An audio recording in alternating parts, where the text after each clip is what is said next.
Welcome back. Let us continue now with our lesson.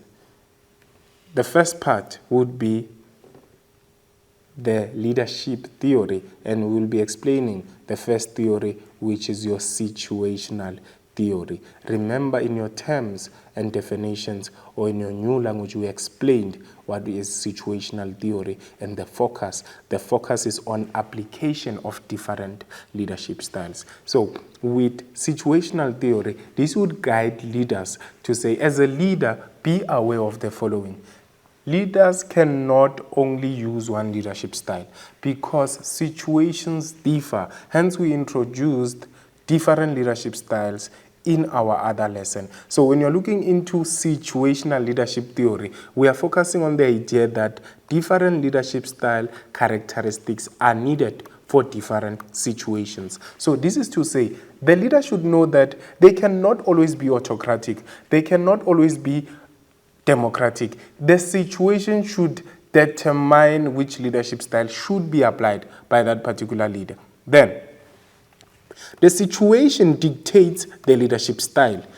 That should be applied. So the leader must be flexible and adaptable. So this is to say, when we were looking into situations where each leadership style can be applied, in a case whereby there's an emergency in the workplace, which leadership style should be applied? A leader then should apply autocratic because there's no time to think about things. The leader just has to make decisions on their own. But in a situation whereby they are looking for more and more ideas, they are looking to be creative, then democratic can be applied because democratic allows for the involvement of other followers and their inputs, which will contribute to creativity. So that is to say, the situation will determine what leadership style should be used.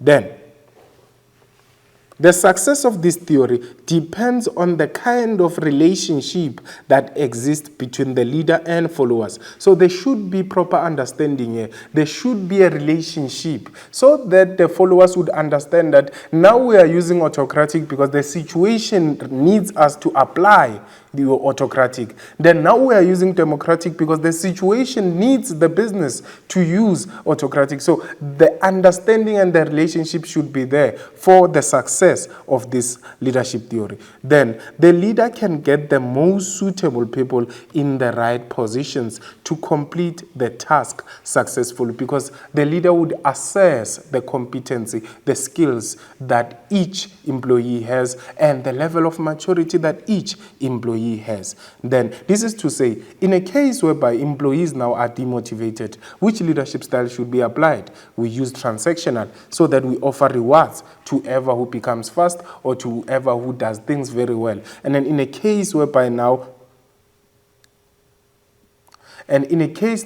that some of these employees do not perform very well, then they would be punished. But in an emergency situation, the leader would have to use autocratic. In a case whereby employees are experts, the leader can use your laissez-faire because they can allow them to do whatever task without instructing them on how to do it. Then when we look into another aspect, we look into now the transformational theory to say, how can we apply the transformational theory? What does it entail for leaders?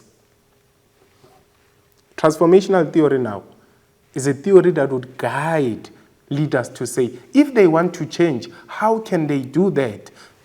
They need to be aware of the following, that transformational theory would be suitable for a dynamic environment where change could be drastic. So this is to say, a leader, when they want to change, they need to check the environment, they need to check the business, they need to check the competitors so that they are able to come up with change that would be suitable. And then another one is that the personality of the leader should inspire followers to change their motivation to work towards a common goal. If the goal is to be punctual, the leader should start by being punctual themselves so that the other followers can follow. So this has to do with inspiring change as a leader.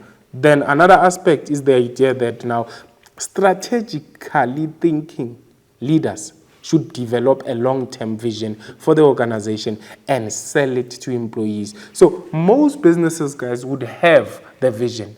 So they would have the vision, and the vision is always excellent. However, if the followers do not understand the vision, then it won't be achievable. So strategically thinking leaders develop a long-term vision for the organization to say this is what we want to achieve. However, they sell it very well to employees, because the employees are the ones who are going to be running with the achievement of the vision. So for change to be achieved, the employees have to be involved. Then another aspect is that now the leaders who apply transformational theory should be very good at motivating employees to achieve results. So another aspect would have to do with encouraging followers to explore and try new ways of doing things so that change can be applied. So this is a leader that would give direction, vision, and also inspire their followers to explore and try new things, as you can see from the picture. So with that being said, let us take a short break. Then we will continue with the other leadership theory and look into the role of personal attitude in successful leadership.